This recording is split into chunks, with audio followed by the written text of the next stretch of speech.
Assalamualaikum warahmatullahi wabarakatuh.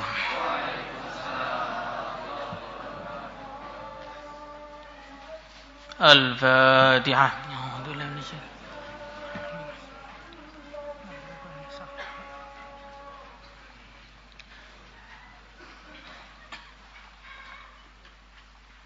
Al-Fatihah.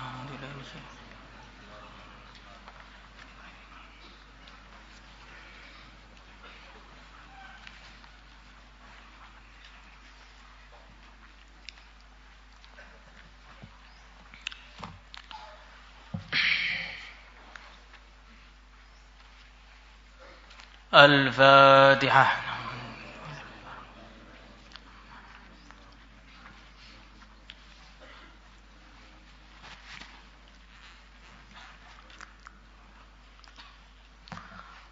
Al-Fatihah.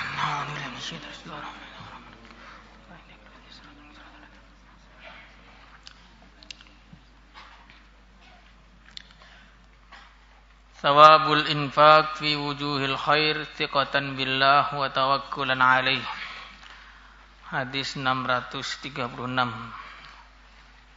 halaman 120. Thawabul infaq fi wujuhil khair thiqatan billah wa tawakkulan alaih.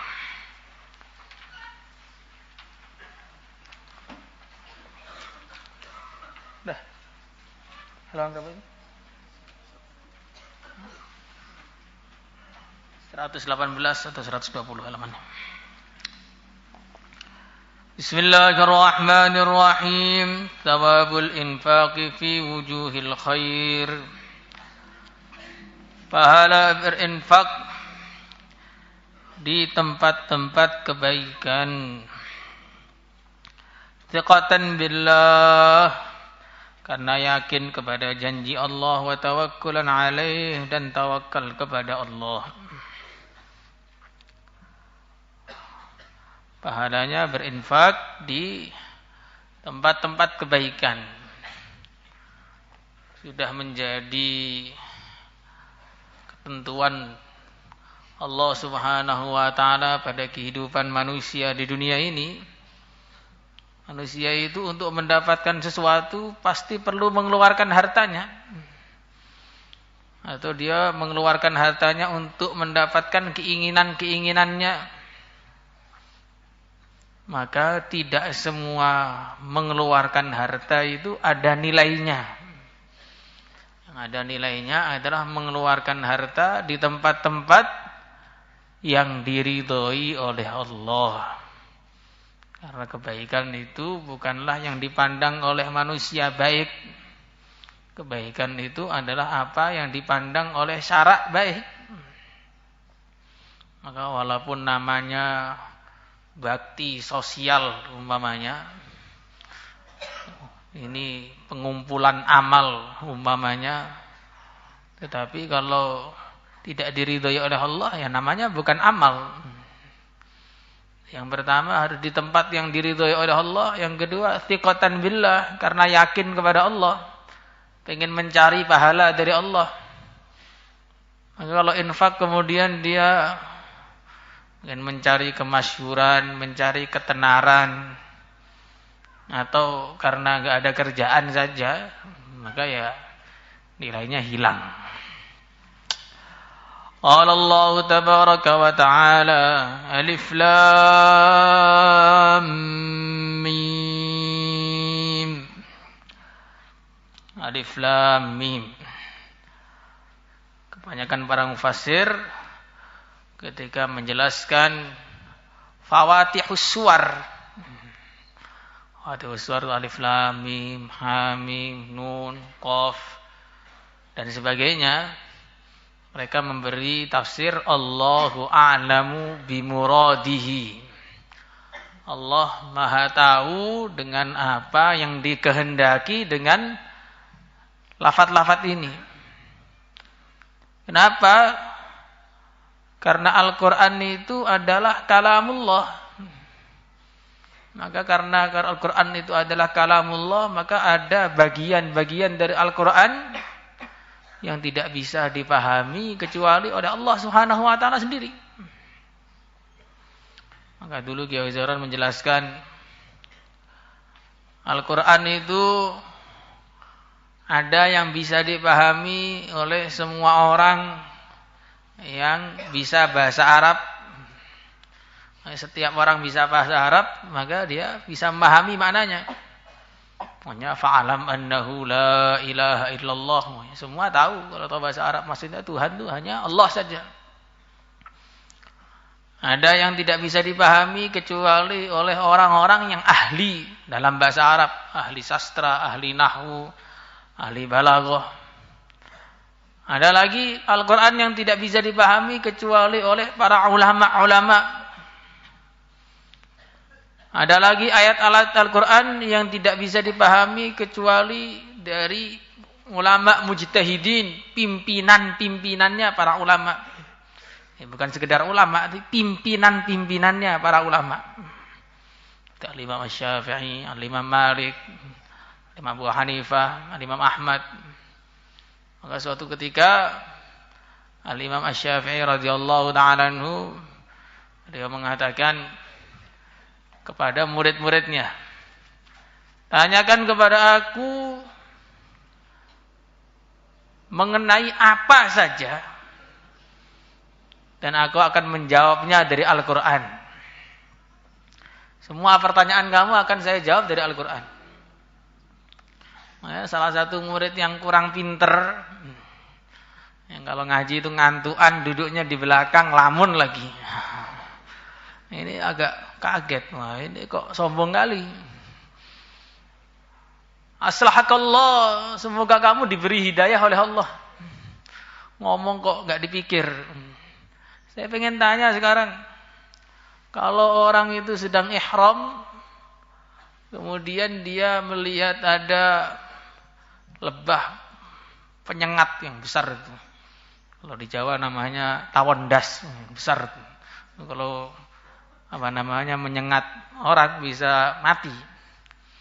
Apalagi kalau yang nyengat banyak, orangnya kecil mati cepat. Bagaimana hukumnya orang yang sedang ihram membunuh lebah yang besar tadi itu? Lebah Vespa atau tawon pembunuh namanya sebagian. Imam Syafi'i mengatakan di dalam Al-Quran disebutkan wa ma atakumur rasulu fahudhuhu wa ma nahakum anhu fangdahu. Apa yang diperintahkan oleh Nabi kerjakan, apa yang dilarang tinggalkan. Dan sudah diriwayatkan dalam suatu hadis bahwasanya baginda Rasulullah sallallahu alaihi wasallam bersabda, iktadu billadaini min ba'di Abi Bakrin wa Umar. Ikutilah dua orang setelah kematianku, yaitu Abu Bakar dan Umar. Dan dalam satu riwayat disebutkan bahwa Sayyidina Umar mengatakan ketika orang ihram melihat lebah penyengat tadi diperbolehkan untuk membunuhnya. Jadi kelihatannya di Qur'annya nggak ada kata-kata az-zanbur, lebah penyengat itu nggak bakal ditemukan. Tetapi karena beliau ini ahli istimbat, akhirnya tahu di Quran disebutkan harus ikut Nabi.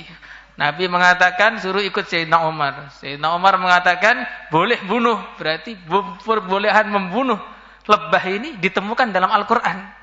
Tapi Al-Quran yang mana? Al-Quran yang dipahami oleh Imam Syafi'i. Kalau yang dipahami oleh Pak Imam ya nggak ada. Apalagi imam yang nggak jelas ya nggak bakal ketemu. Makanya ada ayat-ayat ya. Ini kalau yang kecil-kecil mungkin nggak nyampe otaknya.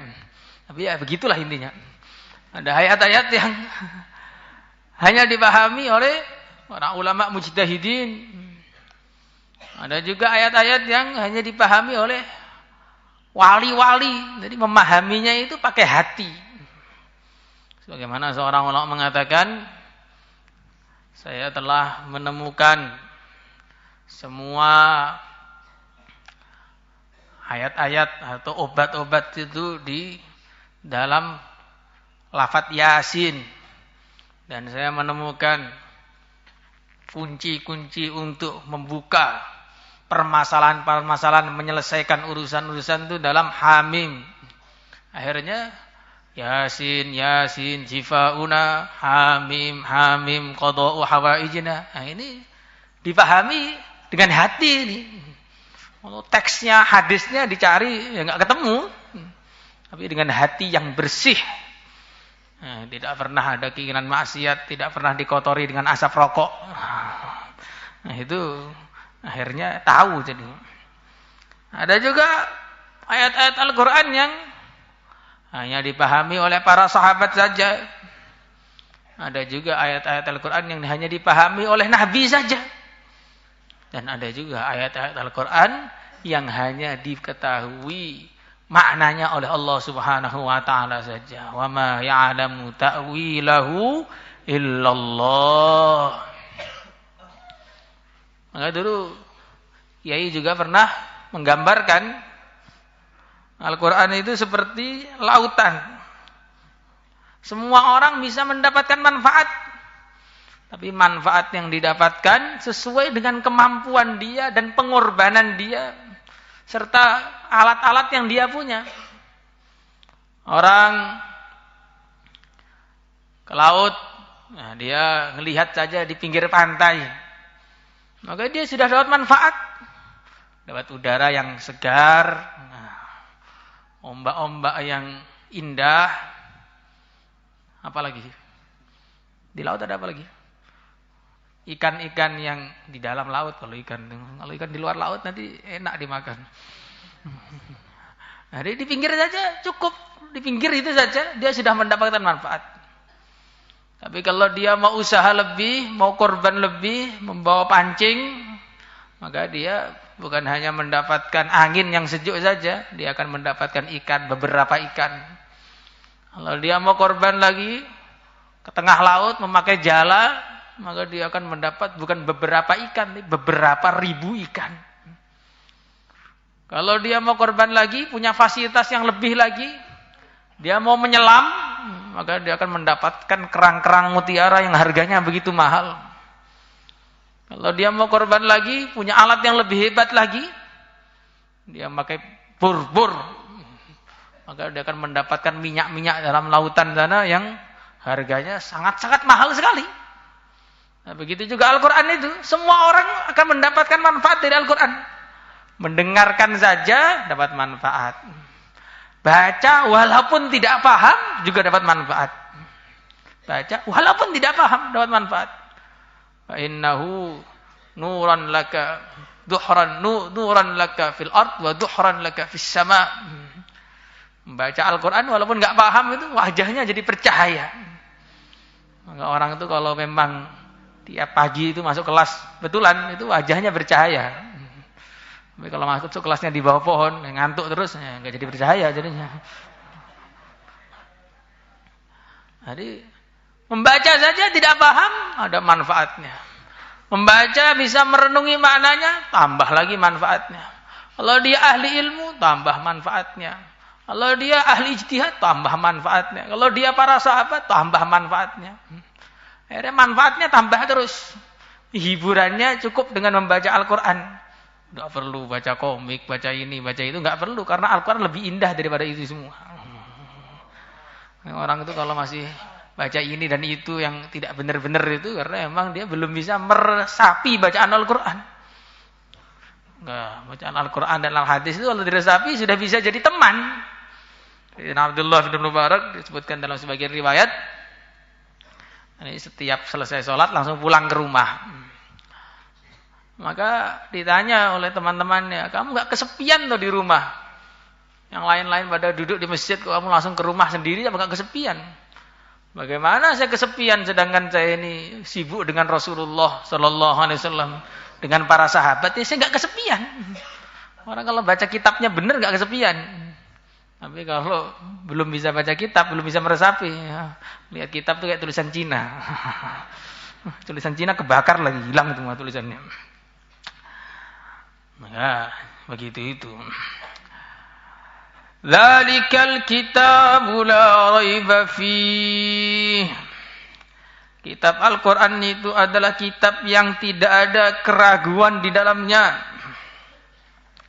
Tidak ada keraguan bahwa itu adalah dari Allah Subhanahu wa taala. Tidak ada keraguan mengenai keasliannya. Asli murni.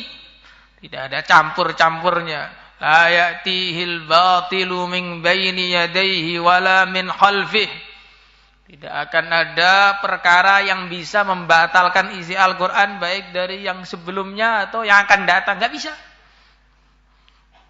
Maka di Al-Quran itu disebutkan, ya Hamanu ibnili sarhal la'alli ablughul asbab.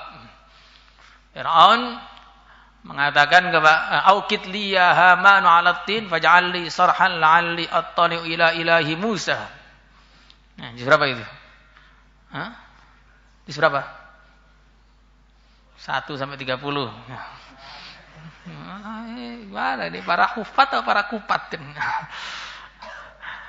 Maka disebutkan bahwa Haman, bakarkanlah tanah biar saya ini bisa membuat bangunan yang tinggi. Saya mau ngecek Tuhannya Musa itu bagaimana.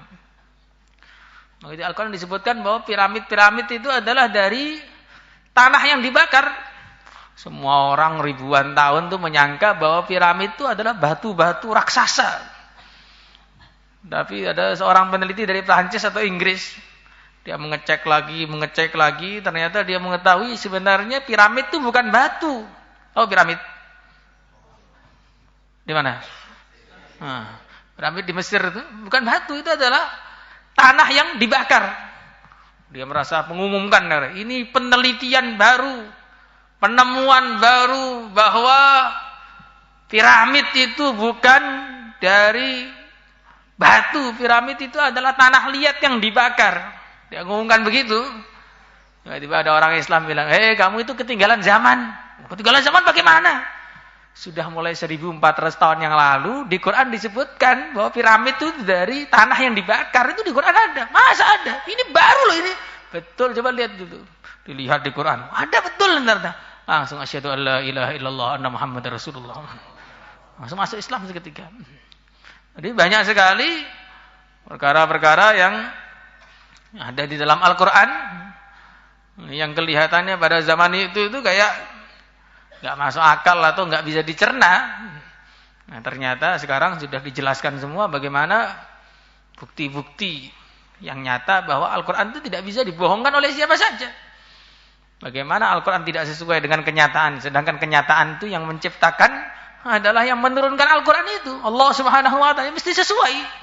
Ala ya'lamu man khalaq wa huwal latiful khabir. Kalau Al-Quran tahu apa yang akan terjadi itu tidak aneh. Sedangkan yang terjadi nanti itu semua yang ciptakan Allah. Yang berkalam Al-Quran itu juga Allah. Kalau Allah tahu, ya nggak aneh. Yang aneh itu kalau Allah nggak tahu itu loh, mustahil. Maka begitulah, la raiba fih, tidak ada keraguan sedikit pun di dalam Al-Quran. Maka jangan sampai ragu. Karena keraguan itu akan menghancurkan keimanan kita, menghancurkan agama kita.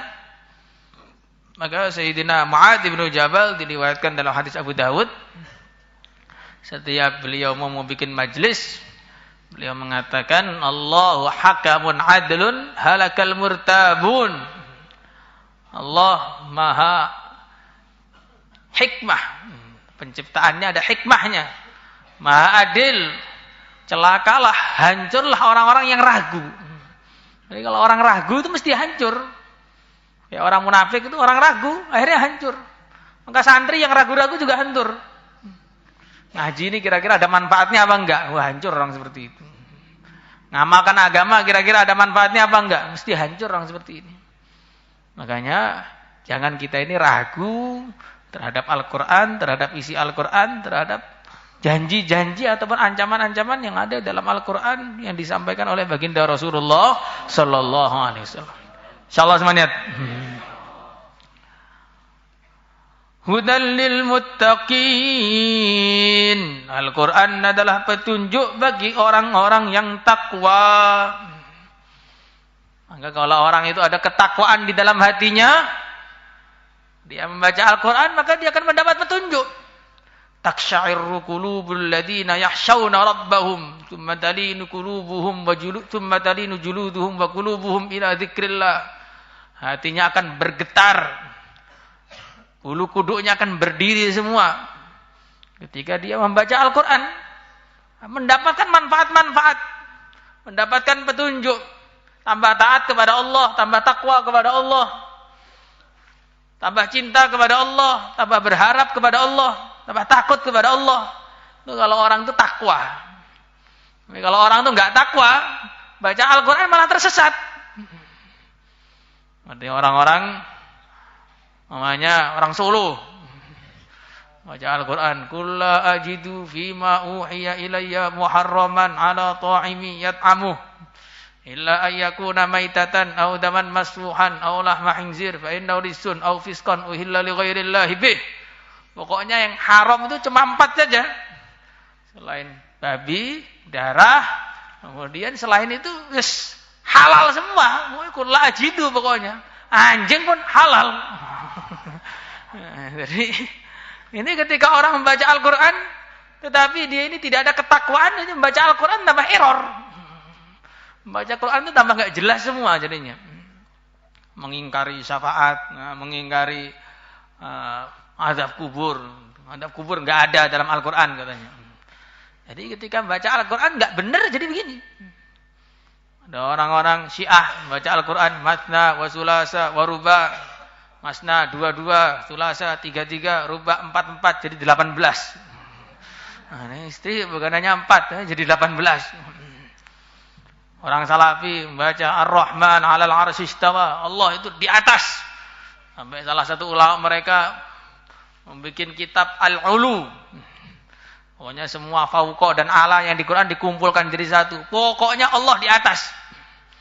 Akhirnya sekarang ada pengumuman dunia itu berputar, sehingga sekarang yang kita tunjuk atas tuh besok bawah, besok lagi samping, besok kanan, besok kiri. Jadi semua orang Wahabi marah. Semua yang menganggap bumi berputar tuh kufur, neraka semua.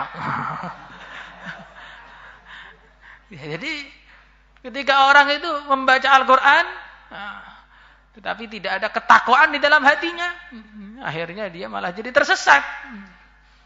Seperti orang-orang liberal, innal ladzina amanu wal ladzina hadu wan nasara was sabiin man amana billah wal yaumil akhir, semua agama sama. Satunya ke masjid, satunya ke gereja, kok sama ini bagaimana? Satunya nyembah Allah, satunya nyembah Tuhan yang dipaku kayak pintu, enggak pakai baju lagi, apa enggak dingin itu?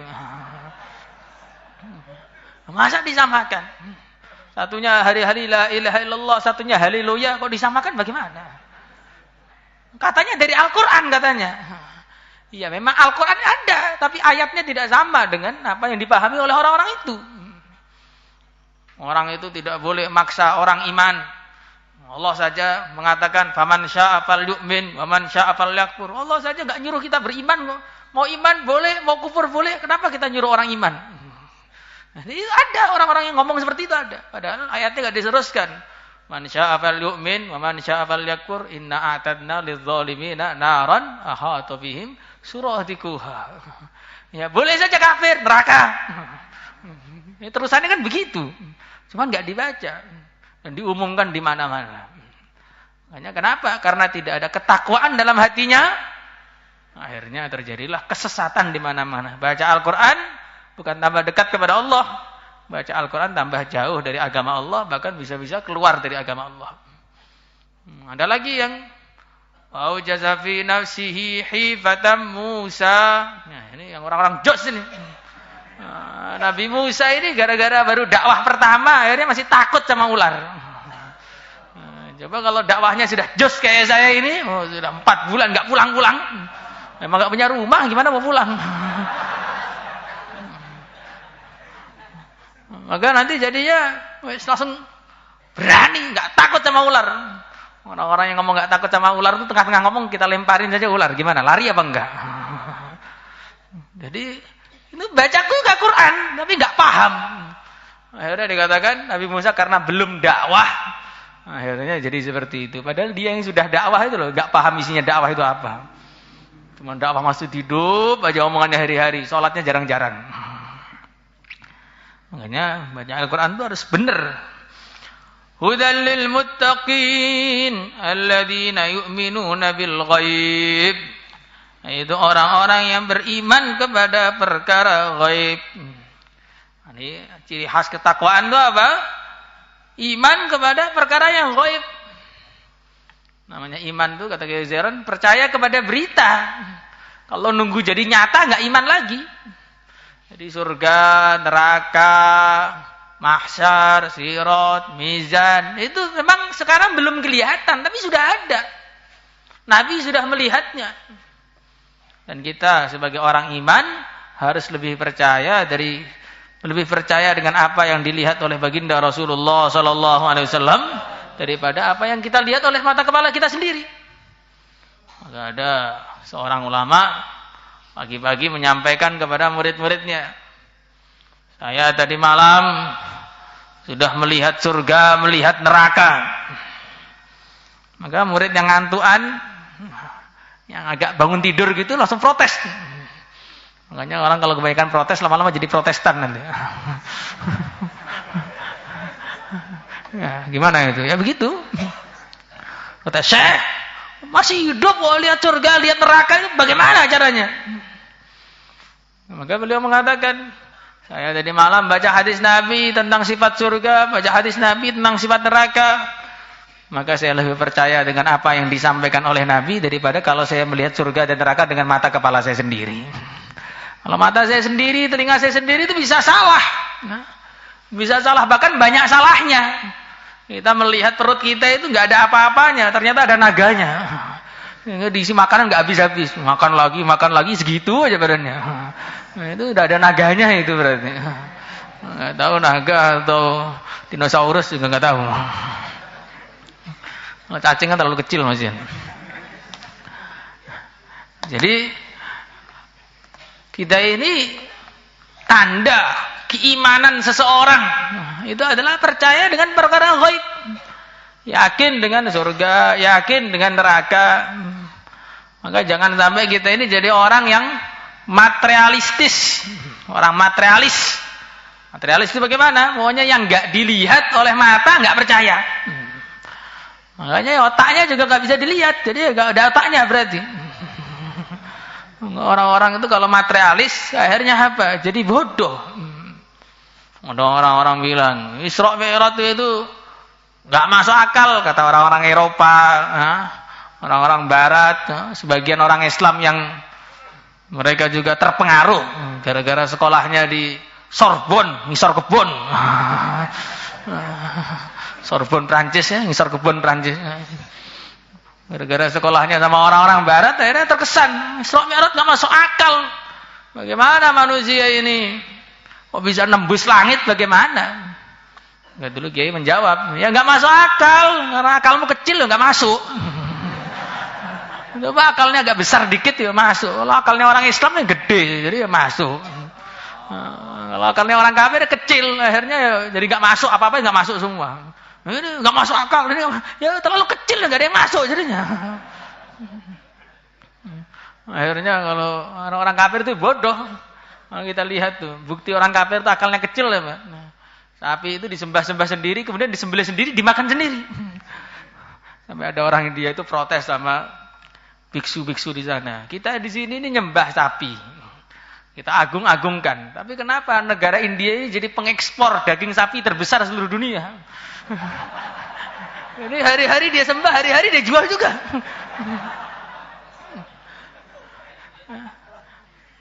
Jadi kenapa bisa seperti ini? Ya itu tadi, karena otaknya kecil tadi. Otak yang besar adalah otak-otaknya orang yang beriman kepada Allah Subhanahu wa taala. Ya, orang besar. Walaupun sepatunya klimis, pakai jas, pakai dasi, rambutnya mengkilap, bawahnya rambut nggak ada isinya. Itu orang kafir itu begitu. Makanya alladzina yu'minuna bil ghaib. Orang yang beriman kepada perkara yang ghaib. Wa yuqimunas shalah, dan menegakkan salat. Ini perintah dalam Al-Qur'an itu bukan hanya salat, bukan wa yusallun, wa yuqimunas shalah, menegakkan salat. Rukun syaratnya disempurnakan. Pakaiannya untuk salat dirapikan. Dengan sholat itu pakaiannya seperti pakaiannya orang yang tidak menghadap kepada Allah. Kita mau menghadap presiden ke istana negara saja sana, 1 pekan sebelumnya pakaiannya sudah diperhatikan. Ini mau menghadap kepada Pak Jokowi ini harus diperhatikan. Nah ini mau menghadap kepada Allah Subhanahu Wa Taala pakaiannya tidak diperhatikan, asal-asalan bangun tidur, pulau masih berada di mana-mana. Terus kemudian rambutnya keluar lagi. Pecinya miring, nah, sekalian otaknya. Jadi tidak seharusnya seperti itu. Orang itu kalau mau menghadap pada Allah itu harus pakaian yang bagus. Walaupun tidak pakaian yang terbaik ya, yang sesuai kalau kita ini mau menghadap kepada Allah, bukan asal-asalan. Maka dalam kitab fikih disebutkan makruh orang itu sholat kemudian lengan pakaiannya digulung ke atas, makruh. Ini kayak orang mau ngajak sparring dengan Tuhan jadinya. Orang sparring lengannya digulung ke atas semua. Jadi kalau orang sholat kok digulung ke atas ini, ya, jadi nggak adab, jadi nggak sopan jadinya. Sempurnakan rukunnya, sempurnakan syaratnya, berjamaah di masjid, masjid asli, bukan ju'ilat liyal ardu masjidan wa tahura. Ini kalau itu ya di mana-mana masjid, kantor pun jadi masjid kalau begitu. Ini masjid yang secara hukum syarak masjid gitu loh. Wa mimma razaqnahum yunfiqun, dan dari apa yang aku berikan kepada mereka dari rezeki, yunfiqun, mereka menginfakkannya. Ini ciri khasnya orang takwa, iman kepada perkara gaib, menjaga salat, kemudian infak. Karena agama ini butuh pengorbanan. Sampai Nabi ketika baru datang ke Madinah, beliau mengatakan, la yaslu illa lis-saha. Agama ini enggak cocok diamalkan kecuali oleh orang-orang yang dermawan. Orang-orang yang pelit itu enggak cocok mengamalkan agama. Karena pelit itu adalah penyakit yang paling berat itu disebutkan oleh Nabi. Maka ada orang begitu pelit sekali. Nah, sehingga setiap dia ini dapat uang, dia akan berbicara dengan uangnya itu. Wahai uangku, kamu sudah berpindah dari tangan ke tangan, dari dompet ke dompet. Sudah jauh perjalanan yang kau tempuh. Masuklah ke dalam dompetku dan kamu harus tenang di situ, enggak akan keluar lagi untuk selama-lamanya. Enggak akan keluar lagi untuk selama-lamanya. Maka akhirnya suatu hari keluarganya ngotot, kita pengen makan yang enak, begini. Karena sudah diotot semua orang, ya sudahlah, ya saya belikan makanan. Dari gudangnya yang beribu-ribu dinar itu diambil yang paling ujung, paling bulek. Ada uang 1 dirham, saya belikan 1 dirham kecil. Saya minta maaf kepada kamu, kemarin saya janji nggak dikeluarkan, ini terpaksa betul dikeluarkan ini. Di tengah jalan dia ketemu ada pawang ular. Dia bilang, siapa yang mau bayar saya 1 dirham? Maka akan saya tunjukkan atraksi ular melilit kepala saya. Maka akhirnya dia bilang, orang ini loh rela kehilangan nyawanya demi 1 dirham. Masa saya rela kehilangan 1 dirham demi makanan? Wah, gak bener, ini adalah pelajaran dari Allah. Saya harus suruh pulang sekarang. Gak jadi beli makan. Akhirnya keluarganya sudah kesusahan sekali, ditunggu kapan matinya paknya ini. Orang kok pelitnya minta ampun. Maka begitu sudah mati, anaknya tanya kepada saudara-saudaranya dan ibunya, Masya Allah, bapak ini sudah bikin susah kita seumur hidup. Dulu itu apa tuh makanan bapak itu? Itu makanannya masih ada di lemari itu. Masih ada, sudah mati masih ada. Dibuka, ternyata ada potongan keju. Potongan keju yang sudah ada bekas-bekas jilatan begitu. Nah, kenapa kok ada bekas-bekas jilatan di sini ini? Ya, ayahmu nggak berani, motong kejunya nggak berani. Karena kalau dipotong terlalu cepat habis, maka berani dijilat saja kejunya. Maka anaknya bilang, wah, gara-gara ini makanya kita susah. Lah harusnya bagaimana, nak? Harusnya jangan dijilat, ditunjuk aja dari jauh. Kalau dijilat kan berkurang jadinya. Cukup isyarat saja, dirasakan. Walaupun nggak mampu mulut, dirasakan saja ada rasanya. Ternyata anaknya lebih parah lagi daripada ayahnya.